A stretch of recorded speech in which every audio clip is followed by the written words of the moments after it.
8h10, bienvenue à vous si vous nous rejoignez dans la matinale RCF à la veille de la béatification à Oran des 19 religieux et religieuses assassinés en Algérie.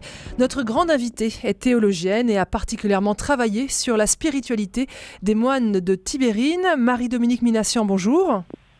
Oui, bonjour Stéphanie.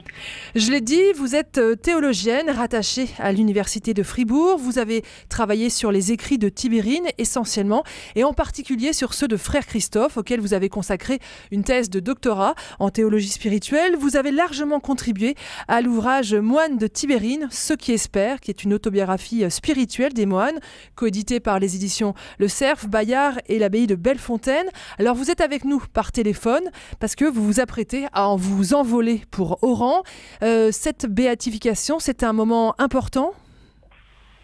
Oui, tout à fait. C'est une joie pour nous tous. Tout d'abord parce qu'une béatification n'arrive pas si souvent, et surtout parce que c'est une joie pour l'Église d'Algérie, pour les Algériens musulmans aussi, en tout cas ceux qui ont connu les moines et qui voient à travers ce témoignage une reconnaissance de ce qu'ils ont partagé, et puis une joie aussi pour nous tous. En tout cas, je le pressens à travers tous ceux qui nous ont envoyé des messages et qui se préparent avec nous à vivre ce grand événement. Ces religieux et religieuses sont connus en Algérie? Oui, ils sont connus, évidemment. Donc, pour ce qui concerne les moines de Tibérine, parmi eux, un était plus particulièrement connu, c'est-à-dire le frère Luc, qu'on appelle aussi Frélou, affectueusement.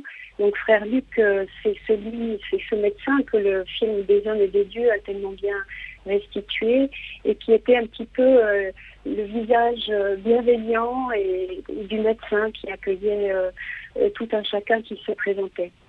Alors, qu'est-ce qui va se passer demain à Oran? Comment on peut expliquer à ceux qui ne connaissent pas ce que c'est qu'une béatification? Alors en fait, la béatification, c'est un rite qui va avoir lieu durant la messe. Donc demain, ce sera la fête de l'Immaculée, grande fête mariale. Et donc c'est au début de la messe qu'il va y avoir donc d'abord un petit mot d'accueil avec un message du pape. Et donc ce rite est placé tout au début. Ça va commencer par une demande de l'archevêque d'Alger, puisque c'est lui qui a initié cette demande et déposé cette demande de béatification. Ensuite, le postulateur va procéder à la lecture de la notice biographique des 19 martyrs, et puis une lecture sera faite de la lettre apostolique qui va les déclarer bienheureux. Alors ce sera d'abord en latin, puis en langue française, et puis on va ensuite procéder au dévoilement des portraits et de l'icône officielle des bienheureux, et ensuite il va y avoir une remise des reliques. Alors là, ce sera la surprise. Et puis la suite de la messe que nous pourrons vivre tous ensemble grâce à la retransmission en direct. Voilà un petit peu pour le déroulement de la célébration. Donc ça se fera au sanctuaire marial de Santa Cruz qui surplombe la baie d'Oran.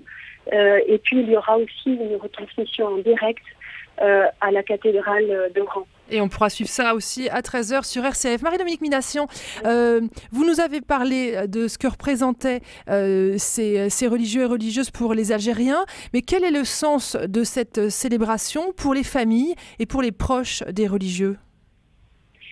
Alors, ce qui est d'abord une belle chose, c'est que toutes les familles pourront être représentées. Et 3 générations se représentent.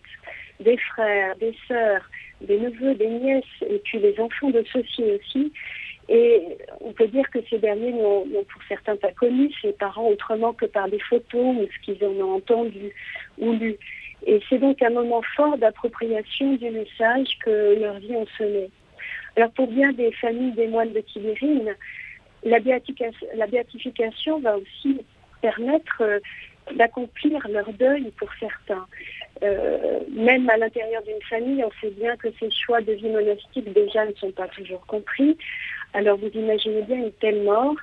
Et donc il faut injecter du sens à cette tragédie qui a coûté la vie, il faut le rappeler, à des dizaines de milliers d'Algériens aussi, Et au fond, la béatification vient rappeler le sens profond de ces vies données, que la mort n'a pas anéanti. Au fond, leur souvenir est bien vivant et on peut dire ici que aujourd'hui viennent se recueillir sur les tombes des moines de Tibérine beaucoup de personnes, environ 3000 par an, et 90% sont des musulmans. Et puis, pour la plupart des familles, et là je pense notamment aux familles des moines de Tibérine, qui avaient été dissuadés par les autorités françaises de se rendre aux obsèques le 2 juin 1996, eh bien on sait que là aussi, de pouvoir se rendre ensemble à cette béatification va être certainement une étape importante sur ce chemin de deuil. Alors vous voyez que c'est vraiment un événement qui apparaît comme une étape lumière, où au fond cette mort peut prendre sens au-delà de la douleur qu'elle a pu signifier. Et de fait, depuis plus de 20 ans maintenant, nous voyons vraiment la fécondité de ces vies offertes qui avaient décidé de partager cette Alors vie justement, avec les Algériens. Justement, Marie-Dominique Minassian, je rappelle que vous êtes théologienne. Vous avez particulièrement travaillé sur l'héritage spirituel des moines de Tibérine. Je m'excuse auprès des auditeurs pour la qualité du son. Hein. Vous êtes avec nous par téléphone parce que vous devez bientôt prendre votre avion pour partir à Oran. Je voudrais qu'on parle un peu de Tibérine. Tibérine, c'est d'abord et avant tout une aventure communautaire. Oui, tout à fait. Et c'est véritablement le fil rouge que nous aimerions donner à tout notre travail aujourd'hui. Vous savez que nous connaissons les écrits de frère Christian, plus particulièrement, évidemment, les écrits de Christophe, les écrits de frère Luc pour partie, mais beaucoup moins les écrits des autres moines ou simplement les itinéraires. Et ce que nous avons voulu faire, vous avez mentionné ce premier tome de la série que nous avons créé, Heureux ceux qui espèrent, ces autobiographies spirituelles sont là pour raconter les histoires de ces hommes, les itinéraires, comment ont-ils vécu avant d'arriver à Tibérine. Et au fond, c'est l'histoire d'une convergence vers ce lieu, des histoires de vie, des histoires de dons. Et c'est extrêmement riche de comprendre chacun aussi sur le fond des itinéraires des autres. Vous savez qu'on ne se construit pas tout seul, et donc c'était important pour nous de restituer l'histoire de chacun, et au fond, avec cette histoire, nous avons une histoire commune qui se noue, et vraiment la jeunesse d'une communauté. Et ce fil rouge communautaire va vraiment nous occuper dans ce travail d'édition que nous entendons mener. Et quel était le sens du martyre pour eux ? Est-ce que ça avait un sens d'ailleurs ? Au fond, aucun n'a désiré être martyr. Donc, évidemment, ce qu'ils ont cherché, c'est à vivre en fidélité à l'amitié qu'ils avaient nouée avec leurs voisins. Donc, c'est une présence d'amitié qui est allée jusqu'au bout. Et évidemment, cela incluait la possibilité, et tout à fait concrète, notamment depuis la visite de Noël, que le film des hommes et des dieux rend si bien, par le GIA, donc l'intrusion de ce groupe armé dans le monastère, eh bien, les moines vivaient effectivement sous cette menace que la violence se réinvite dans leur vie. Et ils n'ont cessé, au fond, de vivre depuis ces années 93, ils n'ont cessé de vivre dans dans cette ambiance qui était la même que celle de leurs voisins. Donc c'est une amitié qui est allée jusqu'au bout, qui est restée parce que voilà, qu'est-ce qu'on dirait d'un ami si effectivement il s'en allait au milieu de la tourmente, et bien simplement que ce n'est pas un ami. Avec eux, qu'est-ce qu'on peut apprendre de ce que ça veut dire de vivre en chrétien auprès des musulmans ? Alors, qu'est-ce que ça veut dire ? J'ai l'impression qu'ils nous laissent des invitations très fortes. D'abord, ils vivaient en terre musulmane, et ça les positionnait, j'allais dire, Frère Christophe a une belle expression pour ça. Il dit que ils étaient dans une petite chambre d'amis, avec une fenêtre sur l'intérieur qui nous unit. J'aime bien cette image. Donc une présence humble qui essayait de rechercher au fond à être simplement des priants. C'est ce qu'ils étaient, des moines, des priants, parmi d'autres priants, des musulmans. Et je crois que plus je travaille les écrits de ces moines et plus je reçois d'eux quelque chose d'assez universel et que je traduirai de cette manière. Mon approche est évidemment davantage spirituelle et j'aime bien le mettre à l'école du frère Christophe que je connais plus particulièrement et qui, contrairement à frère Christian, n'avait pas fait d'études d'islamologie. Il disait la chose suivante. Je cite là son journal au 30 janvier 1996.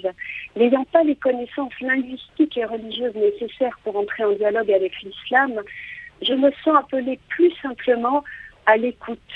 Et c'est Dieu, écouté en son verbe envoyé, qui me dit d'écouter, d'accueillir toute cette réalité étrange, différente, jusqu'à m'en sentir comme responsable. Et je trouve que là, nous avons dans cette citation quelque chose de très, très simple et qui trace pour moi les grandes lignes d'une spiritualité qui dépasse le contexte dans lequel elle a mûri. Je dirais que c'est aussi la raison pour laquelle le film des hommes et des dieux a tant touché, c'est que c'est pas vraiment une posture qui est tellement confessionnelle et j'ai l'impression que nous sommes invités à vivre cette spiritualité des bras ouverts qui consiste en 4 choses pour moi. D'abord, vivre la bonne nouvelle de la relation avec les musulmans. Et puis on pourrait même dire, en étendant les choses, avec chaque personne que nous croisons. Et au fond, prendre déjà au sérieux le fait que nous soyons en relation, c'est une bonne nouvelle en soi. Marie-Dominique Minassian, pour conclure cet entretien, le premier volume de cette collection qui est consacrée à l'héritage spirituel des frères de Tibérine est intitulé « Heureux ceux qui espèrent ». Comment aujourd'hui espérer avec les moines de Tibérine ? Eh bien, je dirais ceci, avec eux, nous avons appris à cultiver la fraternité, je pense que nous en avons bien besoin. D'autre part, à reconnaître l'autre comme un don pour soi, et c'est un chemin qui s'ouvre par la prière. Plus nous nous ouvrons à l'autre avec un grand A, et c'est bien là comme chrétiens ce que nous essayons de vivre, plus nous sommes ouverts à l'autre avec un petit A, quel qu'il soit, musulman ou autre. Et puis, au fond, j'aime bien aussi dire que c'est important de pouvoir, comme frère Christian, revêtir de cette identité de frère l'autre, cette invitation que nous puisons au fond dans le Notre Père, la prière du Notre Père. Et puis, j'aime bien me rappeler aussi avec frère Christian cette interpellation, est-ce que nous aimons assez? Les aimons-nous vraiment? Les aimons-nous assez? Je pense que c'est cela la vérité de notre être et c'est à cela que nous devons répondre. Merci beaucoup. À l'amour qui nous appelle. Merci beaucoup Marie-Dominique Minassian d'avoir été la grande invitée ce matin de la matinale RCF. Je rappelle que vous êtes théologienne auprès de l'Université de Fribourg et puis ce livre, ce gros volume qui est le premier d'une collection qui a été publiée en coédition au Cerf Bayard qui s'appelle « Heureux ceux qui espèrent, autobiographie spirituelle des moines de Tibérine ».